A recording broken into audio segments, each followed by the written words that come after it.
வணக்கம். எல்லாரும் நல்லா இருக்கீங்களா? இந்த வாரமும் ஒரு கதையோட வந்திருக்கேன்.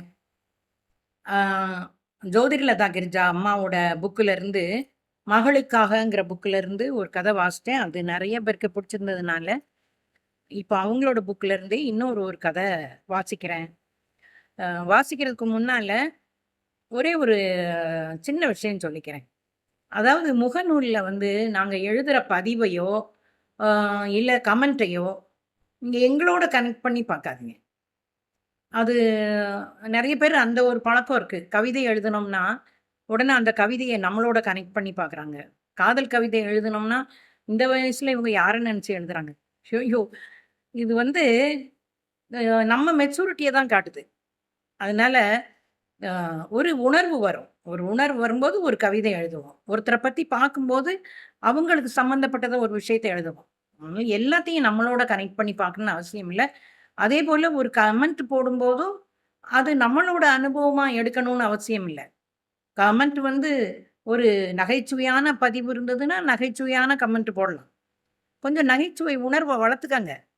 எல்லாத்தையும் நம்ம சீரியஸா பார்த்து விமர்சனம் பண்ணிக்கிட்டே இருக்கணும்னு அவசியம் இல்ல. இன்னைக்கு நான் ஒரு அனுபவம் எனக்கு ஃபேஸ் பண்ணதுனால நான் சொல்றேன். அதாவது ஒரு நகைச்சுவையா வந்த ஒரு பதிவுக்கு, நான் ஒரு நகைச்சுவையா ஒரு கமெண்ட் போடுறேன். அத எடுத்து கொண்டு போறவங்க அத அவ்ளோ சீரியஸா டிஸ்கஸ் பண்ண வேண்டிய அவசியம் இல்ல.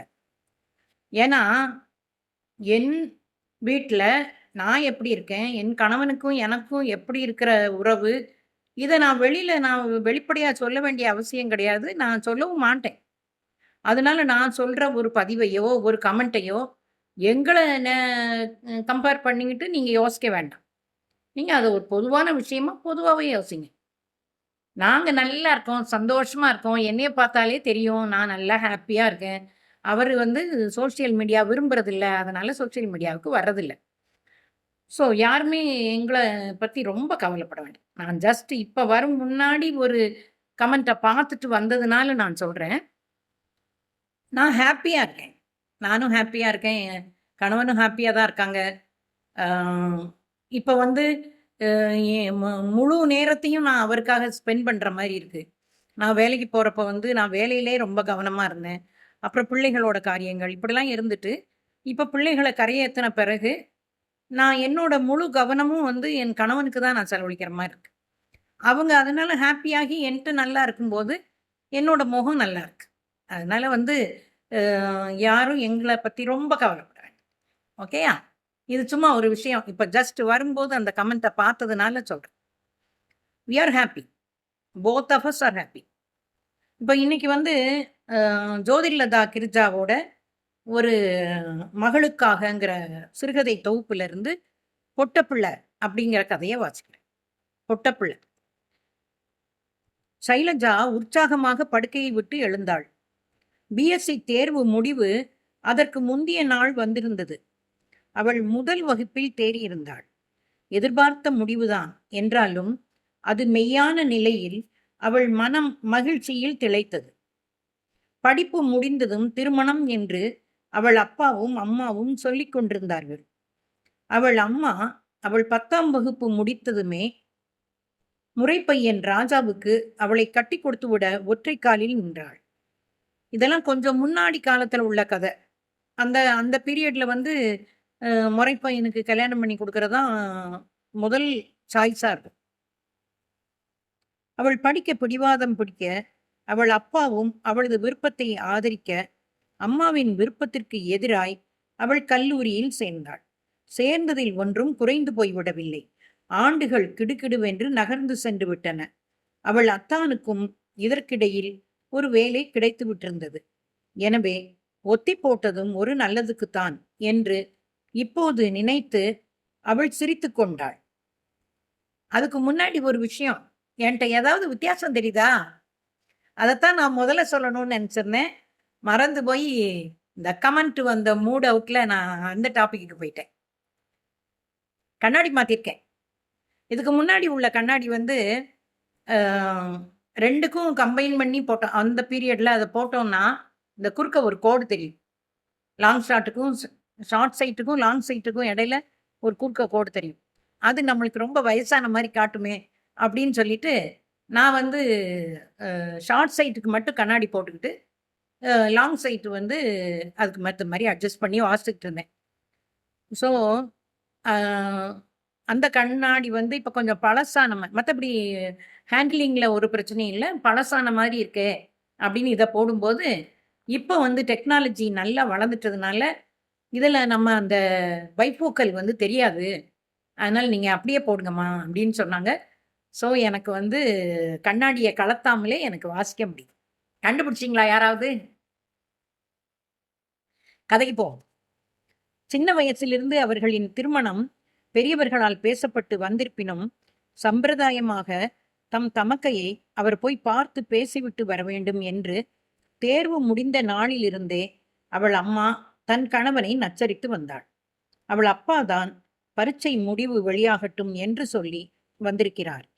அவள் முதல் வகுப்பில் நிச்சயம் தேர்ச்சி பெறுவாள் என்கிற கண்கூடான நிலையிலும் தேர்வு முடிவு செய்தித்தாள்களில் வெளிவந்த பிறகு பார்த்து கொள்ளலாம் என்று அப்பா சொன்னதற்கு காரணம் என்னவாக இருக்கும் என்று அவளுக்கு புரியவில்லை.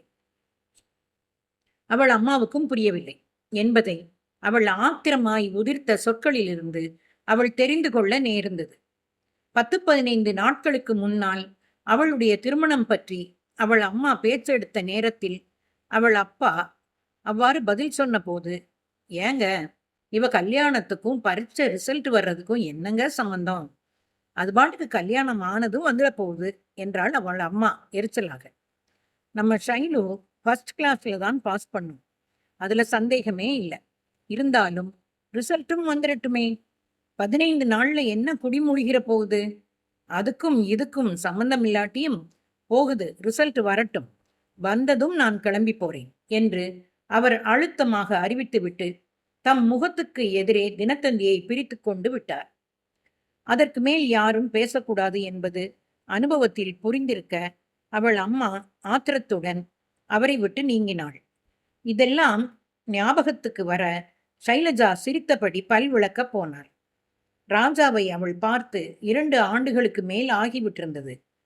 சென்ற தடவை பார்த்தபோது மீசையும் கிருதாவுமாக பளபளப்பான பார்வையுடன் அவன் கம்பீரமாக இருந்ததை நினைவு கூர்ந்த அவள் இப்போது இன்னும் அதிகமான ஆண்மை, கம்பீரம் ஆகியவற்றுடன் இருப்பான் என்றெண்ணி வெட்கத்துடன் புன்னகை செய்து கொண்டாள். அவர்களுக்குள் அதிகமாய் பேச்சு பரிமாற்றங்களோ பழக்கமோ கிடையாது. அந்த காலத்து பழக்க வழக்கங்களை கடைப்பிடிக்கிற குடும்ப மாதலின் கல்லூரியில் படிக்க வைக்கப்பட்ட போதிலும் ஓர் அளவுக்கு மேல் இருவரும் பழகாதவாறு பெரியவர்கள் கட்டி காத்தனர். ராஜாவின் குடும்பம் அயலூரில் வசித்து வந்ததில் இது சாத்தியமாகவும் போயிற்று. பேச்சு பழக்கம் இல்லாத போதிலும் அத்தானுக்கு தன் மீது ஒரு கண் என்பதை அவள் ரொம்ப நாட்களாகவே புரிந்து வைத்திருந்தாள். ஏன், அவளுக்குத்தான். பல் விளக்கிவிட்டு கூடத்துக்கு வந்து முகம் துடைத்து கொண்ட போது அவள் அப்பா சாய்வு நாற்காலியின் உடம்பை சரித்து விட்டத்தை அண்ணாந்து பார்த்து கொண்டிருந்தார். பார்வையில் ஒரு வெறிப்பு தெரிந்தது. அப்பா ஏன் சிந்தனை தோய்ந்த முகத்துடன் விட்டத்தை வெறித்துக் கொண்டிருக்கிறார் என்று அவளால் ஊகிக்க முடியாததால் அவள் அவரை ஒரு வகை வியப்புடன் கவனித்தாள். அதற்கு முன்னால் அவள் அவரை அப்படி ஒரு சிந்தனையான நிலையில் பார்த்ததே இல்லை. சிந்தனையை காட்டிலும் முகத்தில் கவலை அதிகமாய் அப்பிக் கிடந்தது என்று அவளுக்கு தோன்றியது. சட்டென்று பார்வையை தாழ்த்திய அவர் மகள் தம்மை கவனித்துக் கொண்டிருந்ததை தெரிந்து கொண்டு விட்ட கூச்சத்துடன் ஒருக்களித்து படுத்தார். அவள் சிந்தனையுடன் அப்பால் நகர்ந்தாள். இந்த அப்பா மகள் ரிலேஷன்ஷிப் வந்து ரொம்ப அழகா இருக்கும்ல. நான் ரொம்ப மிஸ் பண்றேன். எனக்கு வந்து 15 வயசு இருக்கும்போது எங்க அப்பா இறந்து போயிட்டாங்க. நான் அதை ஒரு பதிவாலாம் போட்டிருக்கிறேன். ரொம்ப ஒரு சோகமான நிகழ்வு அது. மயங்குகிறாள் ஒரு மாது அப்படின்னு ஒரு படம் பார்த்துட்டு வந்தாங்க. அந்த படம் பார்த்துட்டு வந்து அப்பெல்லாம் எப்படின்னா, எங்க அம்மாவும் எங்க அப்பாவும் தான் படம் பார்க்க போவாங்க அதிகம். எங்களெல்லாம் கூப்பிட்டு போக மாட்டாங்க. நாங்க சின்ன பிள்ளை. எனக்கு 15 வயசு. அப்போ போயிட்டு வந்து இந்த படம் நல்லா இருந்ததுன்னா, அதுக்கப்புறம் எங்கள கூட்டிட்டு போவாங்க. அப்ப அப்படி போற சமயத்துல அந்த மயங்குகிறாள் ஒரு மாது படம் வந்து எங்க அப்பாவ ரொம்ப அஃபெக்ட் பண்ணிருச்சு. அ அன்னைக்கு ராத்திரியே வந்து பிரெயின்ல ஹெமரேஜ் ஆகி, அ அன்னைக்கு நைட்லயே இறந்து போயிட்டாங்க. அதுக்கு முன்னால வரைக்கும் எங்க அப்பாவுக்கு நான் ஒரு பிரின்சஸ் தான். அவ்வளோ ரொம்ப ஹேப்பியா வச்சிருப்பாங்க என்னைய. தினம் ராத்திரி என் வாயில ஒரு ஒரு வாய் எனக்கு சாப்பாடு ஊட்டாம அவங்க சாப்பிடவே மாட்டாங்க. அதுவும் நாங்க கிறிஸ்டியன்ஸ்ல வந்து நாங்க ரொம்ப பெரிய பொண்ணான உடனே அப்பா விட்டு ஒதுங்கி இருக்கணும் அப்படிலாம் இருக்காதனால, எங்க அப்பா சாப்பிடும்போது நான் மடியில தான் படுத்து கிடப்பேன். அப்படி ரொம்ப ஒரு ஒட்டுதலோட இருந்த அப்பாவ வந்து நான் காலேஜுக்கு போயிட்டு வரும்போது சைக்கிள்ல வருவேன். சைக்கிள்ல வருவேன். கரெக்ட்டா அந்த காலேஜ் முடிஞ்ச 1/2 மணி நேரத்தில நம்ம வீட்ல இருக்கணும். கொஞ்சம் லேட் ஆச்சுனாலும் உள்ளயும் வெளியும் நடந்துகிட்டு இருப்பாங்க. சைக்கிள்ல போயிட்டு வருவேன். எதுவும் ஆயிருக்குமோ அப்படிங்கிற பயத்துல உள்ளயும் வெளியயும் நடந்துட்டு இருப்பாங்க. இப்ப கூட நான் வந்து இவ்வளோ காரியங்கள் செய்யும்போது, ஐயோ! நம்ம அப்பா நம்மள பார்த்தா ரொம்ப பெருமைப்படுவாங்களே! அப்படின்னு ஒரு ஏக்கம் இருக்கும். அந்த அப்பாவுக்கும் மகளுக்குமான உறவு வந்து ரொம்ப அழகான உறவு. அன்று மாலை வசந்தி அவள் வீட்டுக்கு வந்திருந்தாள்.